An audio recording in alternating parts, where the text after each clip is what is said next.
మీ business ఏదైనా మీ ఊర్లో promotion చేయాలంటే అది సుమన్ టీవీతోనే సాధ్యం. ఇప్పుడే సంప్రదించండి. కర్నూలు జిల్లా విద్యార్థినికి అరుదైన గౌరవం. అంగవైకల్యాన్ని అధిగమించి షార్ట్పుట్ జావెలింగ్లో ఇండియాకి 3 పతకాలు సాధించిన శివాని. రాష్ట్రపతి చేతుల మీద ప్రధానమంత్రి బాల పురస్కారం అందుకున్న శివాని.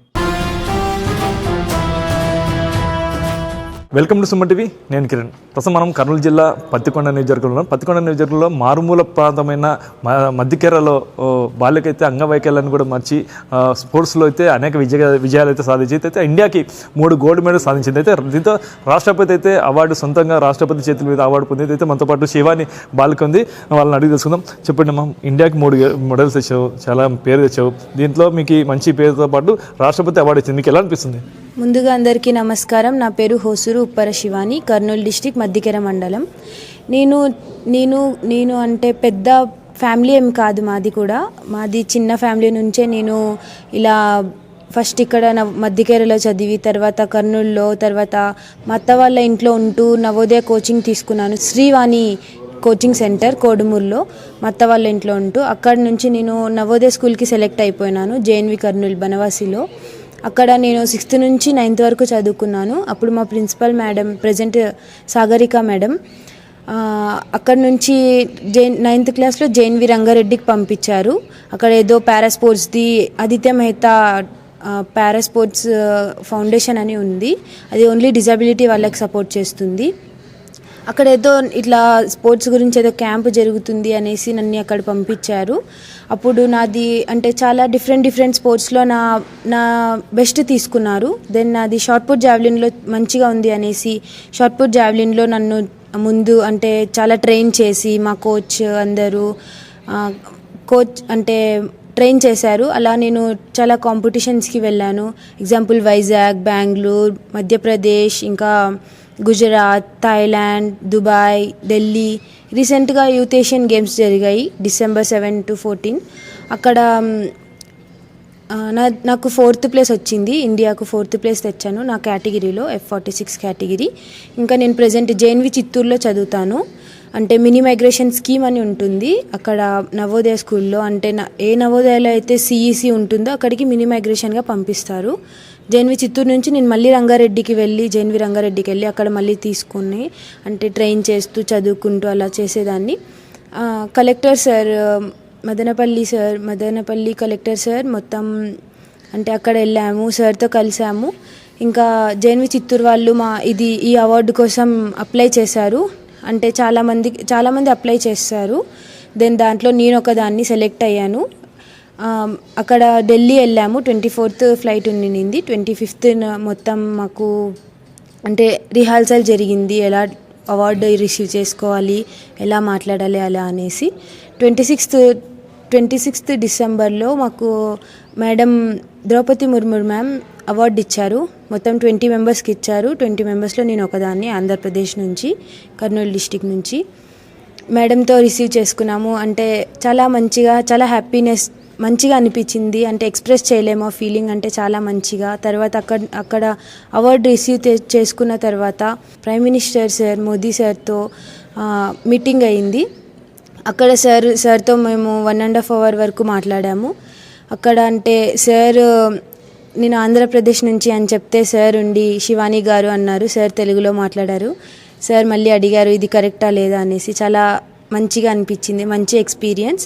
ఇంకా నేను ఈ స్పోర్ట్స్లో చాలా ఇంకా ఒలింపిక్స్ వరకు వెళ్ళాలి, పారాలింపిక్స్ వరకు వెళ్ళి ఇంకా ఇండియా నేమ్, ఇంకా ఆంధ్ర నేమ్, మా మధ్యకెర, కర్నూలు డిస్టిక్ అంతా మొత్తం మంచి పేరు తేవాలని నా కోరిక. ఇలాంటి అవకాశం వస్తుంది అనుకున్నారు? ఎప్పుడు అవార్డు దక్కించుకుంటాను, అవార్డు వస్తుందని చెప్పి అనుకున్నారు. అప్లై చేసినాక ఎలా అనిపిస్తుంది? మీ తల్లిదండ్రులు కానీ గ్రామాల్లో కానీ ఎలా ఉంది రెస్పాన్స్? అంటే ఇంత పెద్ద అవార్డు తీసుకుంటాను అనుకోలేదు. ఎందుకంటే మేము విలేజ్ నుంచి వెళ్ళాము. అనుకోలేదు ఎప్పుడు ఇంత పెద్ద అవార్డు. అసలు మోదీ సార్తో మాట్లాడడము అయినా, మేడంతో అవార్డు రిసీవ్ చేసుకోవడం అయినా అంతా చాలా సంతోషంగా ఉంది. ఎప్పుడు అనుకోనిది జరిగింది. కానీ ఏదో ఒకటి చెయ్యాలి అనే నా కోరిక ఉండింది ఇండియాకు, ఇంకా మా మధ్యకెర మండలంకు పేరు తెచ్చాను. ఇంకా తీసుకురావాలి, ఇది తక్కువనే, ఇంకా తీసుకురావాలి, ఇంకా మంచి పేరు తేవాలి అని నా కోరిక. సామాన్య కుటుంబంలో ఉండి వచ్చారు మీరు, ఆర్థికంగా ఇంత దూరం వెళ్ళడానికి ఎవరెవరు సహాయపడ్డారు? ఎస్పెషల్లీ ఫస్ట్ మా డాడీ వాళ్ళ అక్క వాళ్ళ ఇంట్లో ఉంటూ ఫస్ట్ అక్కడ కోచింగ్ తీసుకున్నాను. తర్వాత సాగరిక మేడం, తర్వాత జేఎన్వి రంగారెడ్డి, తర్వాత ఆదిత్య మెహతా ఫౌండేషన్ డిజబిలిటీ వాళ్ళకి సపోర్ట్ చేస్తుంది. ఎస్పెషల్లీ పేరెంట్స్ లేకుంటే ఇంత చేసేదాన్ని కాదు. ఫస్ట్ పేరెంట్స్ సపోర్ట్ ఉంది అంత దూరం వెళ్ళాలి అంటే ఒక గర్ల్ అయి ఉండి ఇంత దూరం పంపించడం అంటే వాళ్ళ సపోర్ట్ లేకుండా ఇంత అవార్డు తీసుకురావడం సాధ్యం కాదు. ఎప్పుడంటే చిన్నప్పటి నుండి ఒక అంగవైకల్యంగా ఉన్నాము, ఏమైనా సాధించవచ్చా, నేను నాకు కోల్పోయినాను కదా, ఒక మనద్వారం ఎప్పుడైనా కోల్పోయినారు మీరు ఏమన్నా? అంటే అందరూ అరే పాపం చేయలేదు అలా అనేవాళ్ళు, కానీ నేను ఇగ్నోర్ చేసేదాన్ని. అంటే ఏదో ఒక రోజు వాళ్ళకి సమాధానం చెప్పడానికి ఏదో ఒక రోజు వస్తుంది అని ఇగ్నోర్ చేసేదాన్ని. ఇప్పుడు అంటే ఒకప్పుడు పడేయండి చేయలేదు అన్న వాళ్ళు కూడా ఇప్పుడు అంటే వాళ్ళ నోరు మూసుకొని ఉంటారు వాళ్ళు. అంటే ఎప్పుడైనా కూడా డిజబిలిటీ వాళ్ళని తక్కువ చూడొద్దు అని నా సందేహం. మీరు ఒలింపిక్స్కి వెళ్ళాలనుకుంటున్నారు, అక్కడ కూడా మెడల్ సాధించాలనుకుంటున్నారు, ఇంకా మీకు ఎలాంటి అవసరాలు పడతాయి, ఇంకా ఏమన్నా హెల్పింగ్ ఎవరితో అవసరం పడుతుంది? ఫస్ట్ ఆఫ్ ఆల్ ఇంతవరకు అంటే ఆంధ్రప్రదేశ్ ప్రభుత్వం నుంచి మాకు సపోర్ట్ ఏం రాలేదు ఇంతవరకు. ఏం క్యాష్ అవార్డ్ అయినా ఏది సపోర్ట్ చేయలేదు ఇంతవరకు. ఇంకా అంటే వైకల్యంగా ఉన్న వాళ్ళకి చాలా సపోర్ట్ చేయాలి, వాళ్ళకు ఫైనాన్షియల్గా అయినా దేనికైనా కూడా వాళ్ళకి సపోర్ట్ చేయాలి. ఇంకా ఫౌండేషన్లో ఉంటూ నేను ట్రైనింగ్ చేస్తాను. ఆదిత్య మెహతా ఫౌండేషన్ మంచిగా సపోర్ట్ చేస్తుంది. ఇంతవరకు అయితే నవోదయ విద్యాలయ సమితి మంచిగా సపోర్ట్ చేసింది ఆదిత్య మెహతా ఫౌండేషన్తో పాటు. మీరు చెప్పండి, మీ పాప ఇంత స్థాయికి వచ్చింది, ఎలా అనిపిస్తుంది మీకు? సంతోషంగా ఉంది, చాలా అంత గర్వకాలంగా అంత పేరు తెస్తుందని అనుకోలేదు అసలు మేము. కానీ చాలా కూతురై మా కడుపులో పుట్టినందుకు చాలా హ్యాపీగా సంతోషంగా రోజు ఉన్నాం. ఎప్పుడైనా అనిపిస్తుంది అంగవైకల్యంగా పుట్టారు పాప, లైఫ్ ఎలా ఉంటుంది, ఎలా చదువుకుంటుంది, ఏమవుతుంది అనేది మీకు ఎప్పుడైనా అనిపిస్తుందా? ఇలా అవుతుందని చెప్పి ఇంత స్థాయికి వస్తానని మీరు ఎప్పుడైనా భావించారా? లేదు, ఊహించలేదు అసలు. చిన్నప్పుడు ఆయన చూసి దాదాపు 1 సంవత్సరం 2 ఏళ్ళు 3 ఏళ్ళ వరకు చాలా బాధపడినాం అసలు.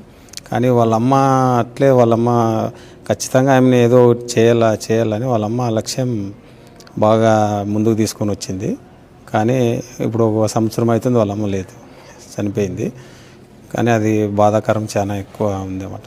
ఎందుకంటే కూతురు సాధించే టయానికి ఆమె లేదు కదా అనే బాధ ఎక్కువ ఉంది. ఇక్కడ ఈమె సంతోషం ఎంత ఉందో డబల్ అక్కడ ఆమె లేదనే బాధ ఎక్కువ ఉంది. అయితే పత్తికొండ నియోజకవర్గంలో అధికార పార్టీ నాయకులు ఉన్నారు, అయితే ఎవరైతే శివానికి ప్రభుత్వం నుండి ఇంకా ఎలాంటి సహకారాలు అందిస్తారో వాళ్ళని అడిగి తెలుసుకుందాం. చెప్పండి, ఇప్పుడు ప్రభుత్వం మీ నియోజకవర్గంలోని మధ్యకర్ నుండి మెడల్ సాధించింది, ఎలాంటి సహకారాలు అందిస్తారు? ప్రభుత్వం ఏమైనా అమ్మాయికి ఏమైనా తోడ్పాటుకుంటుంది? యాక్చువల్గా ఫస్ట్ ఆఫ్ ఆల్ శివాని ఎవరైతే మా కాన్స్టిట్యున్సీలో ఇంత స్పోర్ట్స్లో ప్రతిభ చూపిస్తూ ఉంది, యాక్చువల్గా మనకు కూడా మట్టిలో మాణిక్యం అనుకోవాలి. ఎందుకంటే ఇంత డ్రాబ్యాక్ ఏరియా నుంచి ఒక దేశ స్థాయిలో మరి ఇండియాకి 3 మెడల్స్ తీసుకురావడం చాలా మేము గర్వించదగ్గ విషయం. మరి నాకు నా శరీరానికి డిజేబిలిటీ కానీ నా మనసుకు డిజేబిలిటీ లేదు అని చెప్పి శివాని గారు నిరూపించారు, అందుకు అభినందించాలా. ఆమెను వాళ్ళ తల్లిదండ్రులు కూడా మరి ఇంత వాళ్ళ కృషితో ఒక ఆడపిల్లని ఇంత దూరం తీసుకెళ్ళి ఎంత ఎఫర్ట్ పెట్టింటే అమ్మాయి అనుకున్న లక్ష్యానికి ఛేదించింది అనేది మనం కూడా ఆలోచన చేయాలి.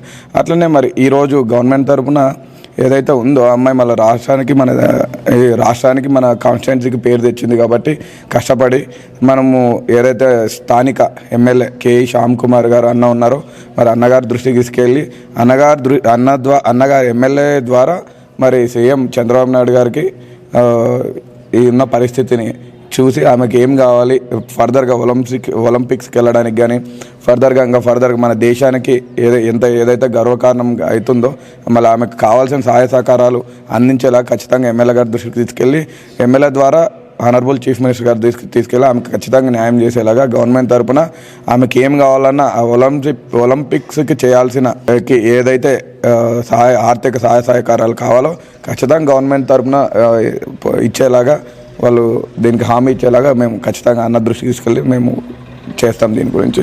మళ్ళీ అసలు యాక్చువల్గా అంటే మా పత్తికొండ తాలూకా అనేదే కర్నూలు జిల్లాలో ఆంధ్రప్రదేశ్లో చాలా వెనుకబడిన ప్రాంతం. మరి ఇట్లాంటి ప్రాంతంలో ఈ అమ్మాయి ఈ స్పోర్ట్స్లో ఈ షార్ట్ పుట్ ఏదైతే జావలిన్ షార్ట్ పుట్లో మరి ఇండియాకు 3 మెడల్స్ తేవడం, అలానే రాష్ట్ర స్థాయిలో అయితేనేమి ఇంకోటి అయితేనేమి టోటల్గా 13-14 మెడల్స్ తీసుకురావడం, గోల్డ్ మెడల్స్ తీసుకురావడం చాలా గర్వకారణం. మరి అట్లనే వాళ్ళ నాన్నగారు చిన్నప్పటి నుంచి కష్టపడి అమ్మాయిని ఆడపిల్ల నాకు డిజేబిలిటీ ఉంది కదా అని ఎక్కడికి ఏమీ చేయదు అనే భావన లేకోకుండా ఖచ్చితంగా ఏదో ఒకటి సాధించాలా, మనం ప్రోత్సహించాలన్న దాంతో ఆమెను అంత దూరం తీసుకెళ్లడం చాలా గర్వించదగ్గ విషయం వాళ్ళ తల్లిదండ్రులు మాత్రం. ఈ అమ్మాయి ఆ విధంగా ముందు ఈరోజు విజయం సాధించిందంటే ఖచ్చితంగా ఫస్ట్ తల్లిదండ్రుల ద్వారానే జరిగిందని మేము భావిస్తున్నాం. మా తరపున, గవర్నమెంట్ తరపున, ఎమ్మెల్యే గారి తరపున ప్రభుత్వం దృష్టికి తీసుకెళ్ళి ఆమెకు కావాల్సిన ఆర్థిక సహాయ సహకారాలు అందించేలా చూస్తాం ఖచ్చితంగా. Thank you. ఇండియాకి గోల్డ్ మెడల్స్ కానే కాకుండా ఒలింపిక్స్లో కూడా పథకాలు సాధించేకే నా లక్ష్యం అని చెప్పేసి అయితే శివాని తెలుస్తుంది. ఇది ఇక్కడ పరిస్థితి. కెమెరా పర్సన్ నాబాబుతో కిరణ్, సుమన్ టీవీ, ఉమ్మడి కర్నూలు జిల్లా.